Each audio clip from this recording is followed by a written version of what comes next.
Welcome back, Rich Minds. This your boy Reno coming back to you with another video. And today's topic is gonna be, you have a calling. Yes, sir. Let me say it louder for the people in the back. You, yes, you watching me right now. You have a calling. And I'm about to give you 5 signs to let you know how you have that calling. But you gotta first understand this, y'all. You gotta understand that you was called to do something great. You got to first believe that you was called to do something great. You got to first understand that you was called to do something great. And you got to understand that you was chosen to do something great. Yes, sir. If that resonated with you, that little piece right there, just make sure you give this video a thumbs up as well as subscribe to the channel. We're going to get directly into it. Yes, sir. Tune in, tune in, tune in. All right, so the first one, it's going to be, you are one of God's strongest soldiers. Right? Let me say that one more time. You are one of God's strongest soldiers. So what you mean by that, Reno? Let me tell you. So when you are one of God's strongest soldiers, you go through the most. You go through the most turmoil. You go through the most betrayal. You go through the most heartbreak. You go through the most pain. You go through the most. Like when you look at, and I'm not saying that any one of us are Jesus, right? Because we are far from that, man. But it also says in the scriptures, when you walk in the pathway of righteousness, so when you stand up for righteousness, they will hate you the same way that they hated him, right? But I want to say this, though. When you are one of God's strongest soldiers, when you look at a person who was a strong soldier, like Jesus, he did everything right. And I know y'all probably hear this a lot, but I got to recite this. If they hated Jesus, who are you? Understand, if they hated Jesus, who am I? Who am I to be, oh, they ain't gonna do this to me, or I'm too good for this, or they not gonna hurt me. No, they will kill you, right? And I'm not even just saying physically. They'll kill you spiritually. They'll kill you emotionally, mentally. Any way that they can drag you, persecute you, and put your name all in the dirt, slander you. Any way that they can do that, right? So when you are one of God's strongest soldiers, you got to look at the path that Jesus walked. Yes, sir. Look, somebody put amen in the comments if y'all picking up what I'm putting down. And also put, I'm one of God's strongest soldiers in the comments. If you one of God's strongest soldiers, make sure you leave that comment. But understand what I'm saying, y'all. You got to look at the pathway of Jesus. He did everything right. He turned water into wine. He performed miracles. He raised the dead. I mean, he was a person that you can literally not hate on. You have been that person when you probably walked in the school class or the schoolhouse, right? And you went inside the class, right? And people just automatically look down on you, not because you don't look good, or not because you ain't a good person, but because you are a good person, but because you do look good, but because you got that anointing all around your body, all in the presence of your spirit. Right? So when you got to understand this, you are one of God's strongest soldiers. That's why your car keep breaking down. Yes, sir. You one of God's strongest soldiers. That's why you got evicted last year. You are one of God's strongest soldiers. That is why you've been going through all these in and out relationships, people lying to you, cheating on you, doing all these different things. Your best friends who you had from school, they done left your life. You one of God's strongest soldiers. All that persecution that you getting from your family. All that persecution that you getting from these people out here in this world, on your job, all that persecution, just because you choose to walk a line of righteousness. You one of God's strongest soldiers. You got to understand what it come with.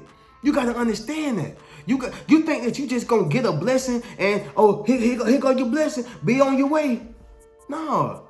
Oh, you want this blessing? Okay, cool. I'm finna put you through this, that, and the third. Joseph was one of them guys. When his brothers sold him into captivity. Yes, sir. When he told his brothers about his dream, and they said, no, that ain't it. We already envy you. We'll never bow down to you as a king. Who are you? They sold him into captivity, got lied on as a shepherd, and then they threw him in captivity again. He was one of God's strongest soldiers. And that's the same thing with you. So I need you to realize that you are one of God's strongest soldiers. Say it with me. One of God's strongest soldiers. Affirm that, believe that, and understand that. Number 2, your gift will bless millions, right? So let me say that in these terms. When you serve, once you discover your gift, because you got to first discover your gift, right? You got to understand, what is it that I do the absolute best that does not feel like work when I do it? Like, what is it that I do? Meaning, are you a great singer? Are you a great dancer? Are you a great cooker? Are you a great writer, right? Maybe you'll become a top-selling author. I don't know. Are you a great wrestler? Or are you athletic? Like, what do you do the absolute best? Because once you start serving your gift, like it says in the scripture, a gift will make room for a man and usher him in the presence of great. Right? Usher him in the presence of the great, whether you're a male or woman, but your gift gonna usher you in the presence of the great, meaning it's gonna make room for you. Once your gift open up that door, it's gonna bless millions. Whether you are inspiring people, whether you are motivating people, whether you are educating people, whether you are helping people with your gift, but that thing that's inside you, that thing that's internalized, that special gift that you have, that thing that comes so natural and easy for you. For instance, for me, y'all, as y'all can see, I'm a great communicator. I understand how to articulate a message, right? I'm not perfect. I ain't saying I'm not gonna say I'm perfect, but see, your gift is something that you do at an excellent level. And the more that you continue to practice, the better you become. The better you become. The better you become. When you look at a football player, they train. No, they're not perfect. I'm not saying that your gift is gonna make you perfect, but no, your gift is gonna allow you to execute at an excellent level. Right? It's going to allow you to execute at an excellent level. So you are doing something and you naturally are gifted at it. That thing that you did when you was a kid. Yes, sir. Listen to what I'm saying. That thing that you did when you was a kid. That thing that you did that you always loved, and people love when you do it. They loved it. They're like, man, do that backflip again. Man, sing that part again. Like, hey man, do that thing you used to do. Hey girl, how you do your hair like that? It's that gift that you have, and people are gonna love it. So you gotta realize another way that signifies that you have a calling is that gift that you have, because your gift is gonna bless millions once you serve it to the world. Understand that your gift gonna open up doors and make room for you and usher you in the presence of the great. You gotta believe that. All right. So number 3, the next one, people will become jealous of your future. All right. People will become jealous of your future, meaning people understand exactly where you're going before you even get there. So when you have a calling, people tend to get jealous of your future. I'm going to revert back to Joseph. Joseph told people exactly, he told his family exactly what he was going to become. He told his family what God showed him. He told his family what he believed. He told his family the whole nine. And what happened was his brothers became even more envious. See, that was already envious because the father favored him a bit more, right? That was already envious because he got a little bit more attention than them. That was already envious of that. But once he told them the future, that I saw y'all bound before me and I was a king. No, we ain't having that. No, we ain't having that. Right? And so that's why Joseph went through what he went through, because they seen that he had a future, and they was jealous of that future. Yes, sir. Listen to what I'm saying, y'all. That was jealous of his future, and that's the same thing with you. People are going to be jealous of your future. When you start talking about the thing that make you passionate, the thing that make you happy, that thing that you love so much, when you start talking about it, you will notice the type of energy that you get behind it, because people know that you just may actually make it. You just may actually get that thing that you've been chasing, or that thing that you've been fighting for. And what killed me with people, y'all, is that they can see how hard that you go for something. They can see how hard that you work for something. They can see how much this make you happy. But if you ain't talking about working no job, if you ain't talking about something that's on their level, intellectually, spiritually, emotionally, mentally, physically, all aspects, if you're not talking about something that's on their level, they'll look at you like you crazy. They'll envy you down. They'll be envious of your whole setup. Not realizing that if they can just help you get to the destination, you was going to bless them anyway. If they can help you get to the destination, you was going to let them ride anyway. If they can help you with the destination, you was going to speak good on them. But the fact that it's you and not them, that clarifies and give you all that give you everything that you need to know. That's going to tell you everything that you need to know. You got to realize many was called, but few were chosen. And the fact that you answer the call, that's what made you chosen. People think that it's some type of magical thing. No, if you was brought in, look, I'm gonna tell you this, y'all. In my opinion, if you was brought here on this earth, you was called to do something great. Why? Because scientifically, there was proven that a man released over 500 million sperm cells, somewhere around that count. And you was chosen out of that bunch. Out of 500 million people, sperm cells, you're not gonna tell me. You're not gonna sit here and tell me that, man, I just got here. No, you was here for a purpose. You was here for a reason. You was here for a mission. You was here. But the problem is people fail to find that gift. People fail to find that calling. But I came to tell you, release you of the spirit of not knowing. Cause see, look, the enemy wants you to be ignorant. The enemy wants you to be ignorant. The enemy wants you to be oblivious to what God has for you. The enemy don't want you to find that calling. He don't want you to get towards that. You know what I mean? Like, the enemy don't want you to get to what God has for you, that destination, that special destiny, that promised land that he gave Joshua. Yes, sir, I'm talking heavy, y'all. Somebody come in promised land if you go into the promised land. Somebody come in promised land if you know that God got something great for you, just for you. I'm telling you. And so when people realize that, oh, you got you a future. You ever heard people say you got a bright future? Or you heard them say it to somebody else, they got a bright future. People don't say that for no reason. You can see when a person is about to become successful. You can see when a person has something great in store for them. You can see it. Just like you can see when a person may go to jail or end up dead. I hate to say it like that. That's why they say success is predictable and failure is predictable. Success is predictable and failure is predictable. People are jealous of your future, and you're going to have to understand that and be okay with it because you're going places. Number 4, you have conviction that will turn your vision into fruition. All right, I'm going to say that one more time. You have conviction that will turn your vision into fruition. What do you mean by that, Reno? You kind of confusing me. Let's understand what conviction is. Conviction is nonetheless a strong feeling, right? Conviction is only a strong feeling. Okay, so understand this. When you feel strongly about something and you really believe it with your heart, all of your heart and your mind, mind you, as a man thinketh in his heart, so is he. Okay, that is what gives you conviction. All right? That is what gives you conviction. You're going to have to understand. Conviction will turn your vision. Now, let's get to vision. Vision is something that you see that no one else can. It's a vision is something that's in front of you that nobody else can see. A vision is something that is in the future. That's a vision. A vision is something that's in the future. It's something that you can see that no one else can. See, sight is like, and this is sight right now. This, y'all are seeing me communicate through this camera. That's sight. But vision, y'all don't see my vision. Why? Because it don't exist yet. See, it exists in my mind long before it does in my hand. But if you can hold the vision in your hand, guess what else you can hold in your hand? You can hold it physically in your hand. So what are you saying, Reno? What I'm saying is you have conviction that would turn your vision into fruition. All right, what is fruition? Fruition is actually making it happen. The key word, the 3 main words in that phrase is conviction, vision, and fruition. Ooh, we're talking heavy, y'all. Conviction, vision, and fruition. So conviction is feeling, vision is seeing, and fruition is making it happen.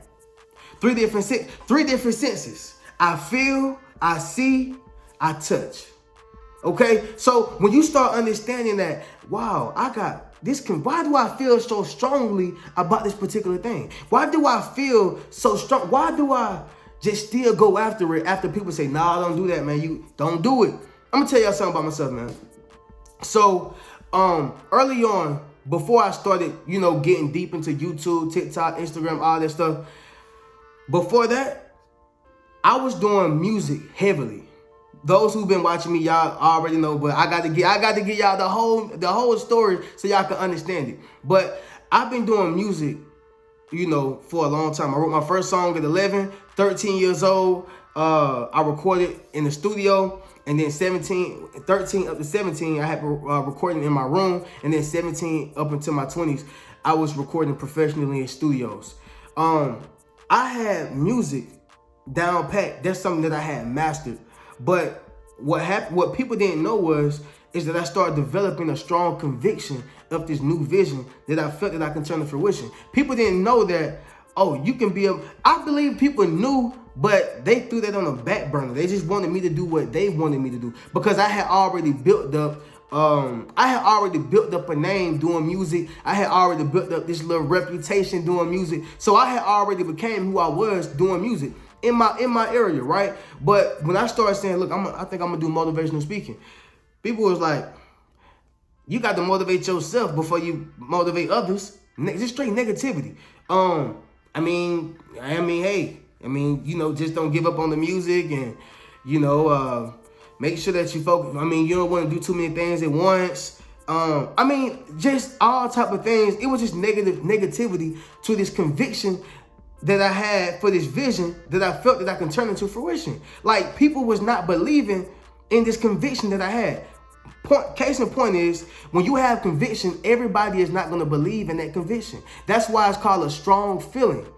When y'all see people get convicted in the courthouse or get convicted on trial, it's because the jury strongly feel that the defendant has committed that crime. They have a strong feeling. So guess what? They're trying to convict them. And when they get out of prison, they become a convicted felon.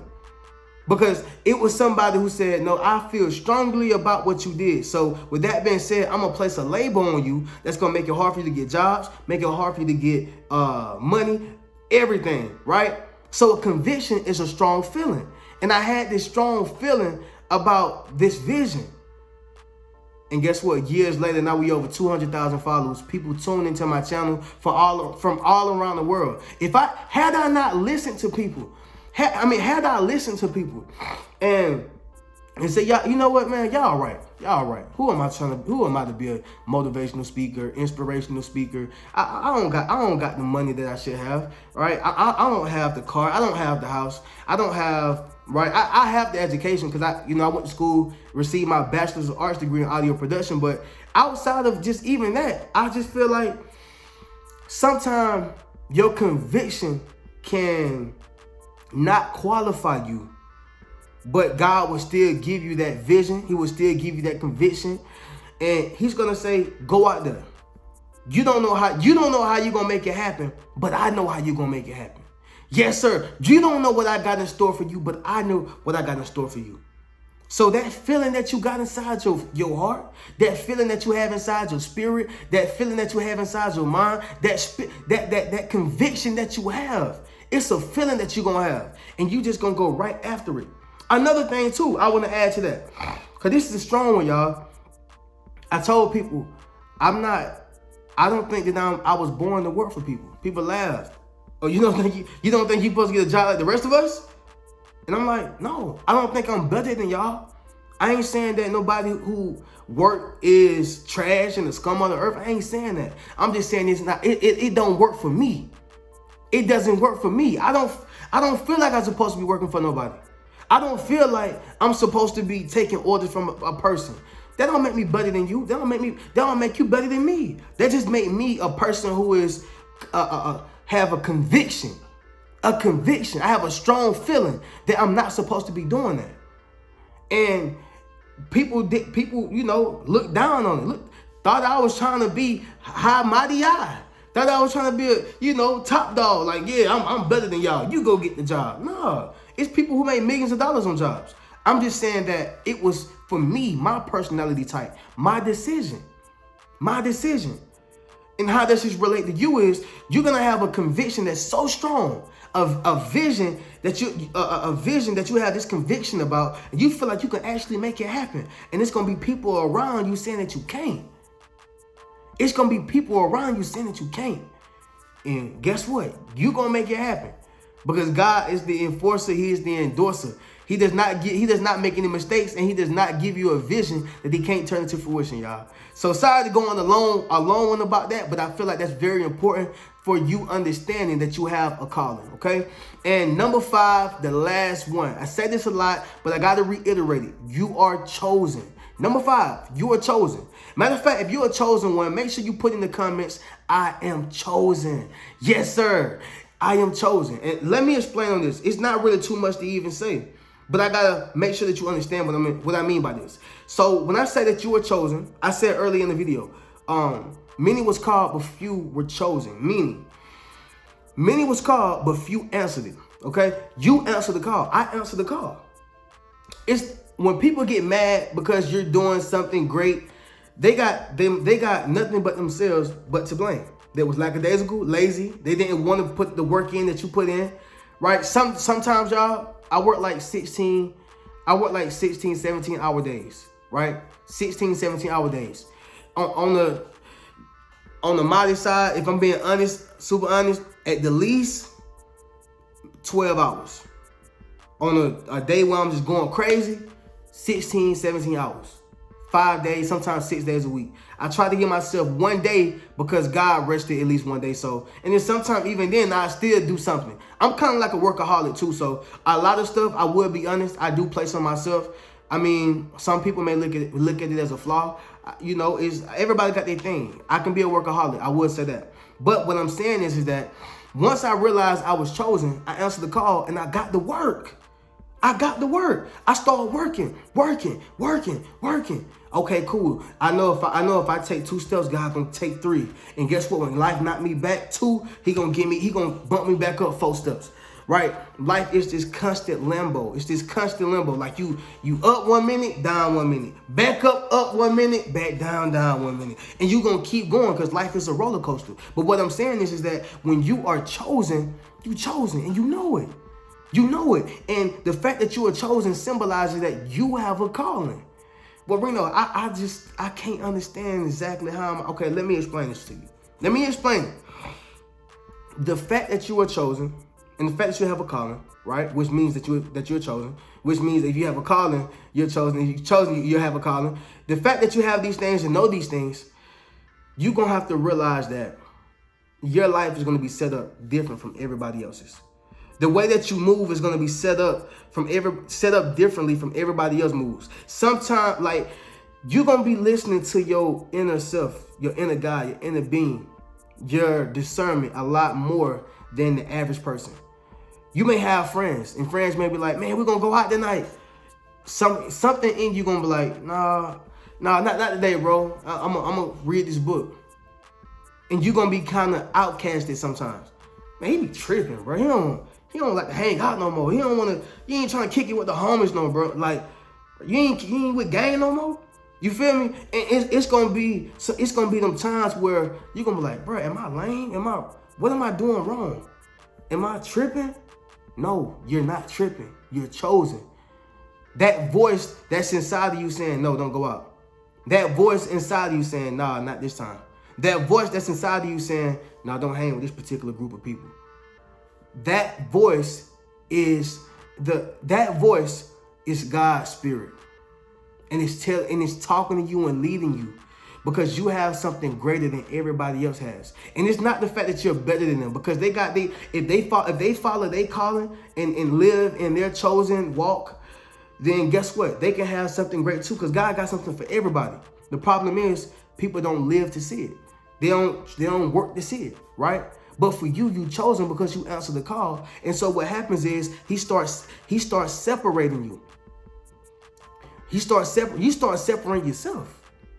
Your success starts separating you. Your mindset begins to separate you, right? That discipline begins to separate you. It takes discipline. See, when you are chosen, you're going to be more disciplined naturally than everybody else because that's God protecting you. He got somewhere for you to be, and everybody can't go. You're going to have to realize when you are chosen and you have a calling, it's just certain things that you can't do that other people are going to be doing. You probably ain't going to be drinking like that. Something going to tell you, man, I don't want to hit the blunt this time, bro. No, sis, I don't want to go out with y'all right now. I got to hit these books. It's something that's telling me. You don't even know. You start thinking that you tripping. No, you ain't tripping. You ain't tripping. You just have a calling. You got something. You got an assignment. So I need y'all to understand that those are the 5 signs that you have a calling. You was called to do something great, and you are called to do something out of this world. But it's up to you to get out there and find it. It's up to you to work towards it. He's not going to drop it out of the sky, put his hand out the sky and say, here you go, here's your calling. No. Moses had to work. Joseph had to work. Joshua had to work. Noah had to work. Jesus, his only begotten son. So what make you any different? What make you any different? What make you any better? Realize you have a calling. So that's going to conclude the video, y'all. I appreciate y'all for tuning in. Once again, y'all already know, man. Make sure y'all hit the links in my bio. Check out one of my books, whether that's Rich Mentality, Fairly Unequal, 8 Steps to Self-Publishing a Successful Book, or Traumatized by Love, right? And if you want those books 30% off, guess what you can do? You can tune in, you can join the membership, join the Patreon, right? Whichever one is good for you, join the Patreon, and you can get those books 30% off, as well as you can ask me a question. Yes, ask me a question, and I'll do an exclusive video for you. And I'll give you a monthly Patreon shout out. So make sure you tune in. Hey, catch y'all in the next video. Keep a rich mentality. Peace.